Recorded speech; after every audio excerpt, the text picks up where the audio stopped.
Okey, lepas tu pula, orang Mekah yang lain tiba pula.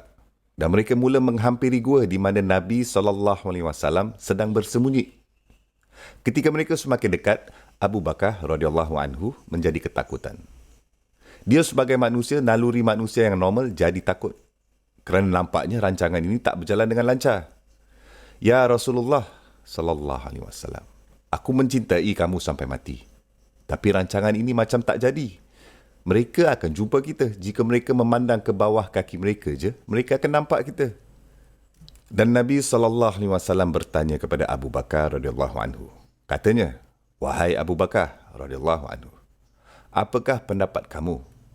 Terdapat dua orang di sini dan yang ketiga adalah Allah Subhanahu wa taala.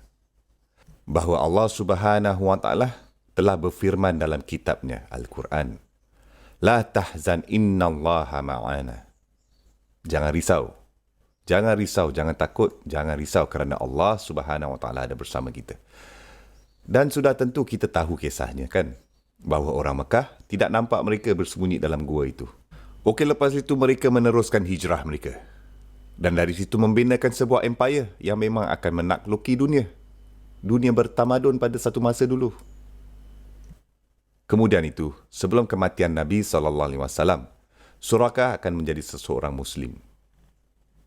Kemudian lepas itu, zaman khilafah Abu Bakar radhiyallahu anhu adalah satu perjuangan. Mereka sangat gigih dan sibuk melawan macam-macam masalah yang timbul dalam ummah. Orang yang murtad dari Islam, orang yang tak mau bayar zakat, banyak perkara yang berlaku. Kemudian lepas itu, khilafah Umar pula muncul. Dan Umar radhiyallahu anhu dapat menakluki empire Parsi. Dan rampasan harta perang itu dapat dirampas masuk ke dalam khilafah. Dan ketika Umar radhiyallahu anhu menjaganya dan menyebarkannya, sebuah kotak dibawa kepadanya dan dia mula membukanya.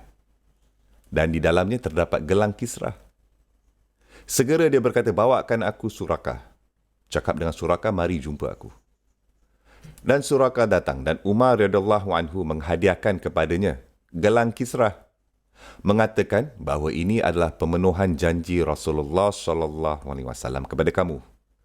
Dan Suraqah mula menangis. Mengingati masa lalunya, mengingati peristiwa yang berlaku di padang pasir dulu semasa dia kejar Nabi SAW. Dan sekarang tengoklah ummah ini. Ummah begitu maju dan makmur. Dan gelang Kisra berada betul di hadapan Suraqah. Dan Umar radhiyallahu anhu membuatnya untuk memakaikan gelang itu. Okey, kamu tengok ni, mula-mulanya Suraqah tidak faham apa yang dibicarakan oleh Nabi SAW. Abu Bakar radhiyallahu anhu pun tidak dapat melihat dan faham apa yang sebenarnya sedang berlaku di padang pasir itu, dalam gua itu. Tetapi, rancangan Allah Subhanahu wa taala berjalan dengan lancar dan sempurna. Kadang-kadang kan kita tidak dapat melihatnya. Kadang-kadang nampak macam semua perkara tidak berjalan dengan lancar. Tetapi Allah Subhanahu wa taala mempunyai rancangan yang amat sempurna untuk semua perkara. Kita hanya bertawakal pada Allah Subhanahu wa taala. Subhanallah.